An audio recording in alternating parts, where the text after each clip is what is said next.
Nik orain dela 10 bat urte ez dakiz erantzungo nontzon Urdaibai niretzako zer esan nahi daben galdera horreri, baina orain behintzet etzie hori da datosten lehenengo berbien. Urdaibai bizitze, hemeneko gune inguru naturalakin, ez genuen ulertzen zera jaten zuten gure seme alabek, Katerinetik ekarritako janarize, hemen egon da produktoreak. Nosotros ya casi no sabemos lo que es el bosque autóctono. Hay un romanticismo en torno a ello, pero porque es que nos lo hemos cargado. Lo que tenemos es básicamente monocultivos de especies exóticas desde la perspectiva de producir mucha madera y rápida. Proiektuek jaiso zen unibertsitatien. Gure helburu egeizen bat da Urdaibaiko arkitektura alternatibak plantietie eta horren inguruen hausnartzio.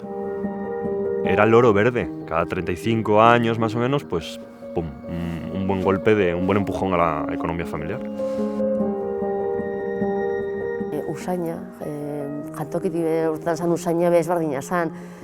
Egin dugu plataforma bat, non eskualdeko eskola guztiak sartuko zirela sistema horretan. Zenbat milaka menu dira egunean.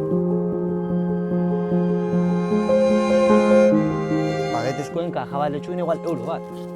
Onja, eskolara erutezu eta por lo menos aberaztu izara itxe, baina por lo menos errespetu apor bategaz pagetetxue. Pausuete monda dena oso, na.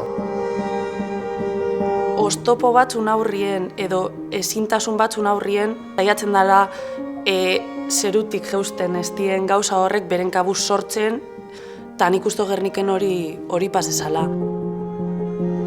Vamos a tener los bosques que primero deseemos y que segundo trabajemos por tener como sociedad, no una o dos personas. Igual esto geuk hartuko, pero cogerán nuestros nietos o bisnietos. Igual beste rentabilidad klase bat denpora gia ora.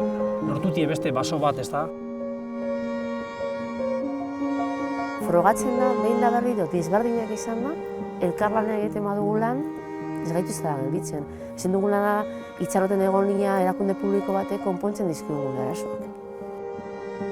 Uste dut, hemen eskualdin badauzela erregintza maien minbirriek eskualde honen inertzizeri buelti emoteko oinarriz. Hori etxi esaten zunien da, hori identifiketa sentitzen garelako, horregaz ja involukreta sentitzen garelako, eta etxi ez dizela labormak gu bizaren logelakoak.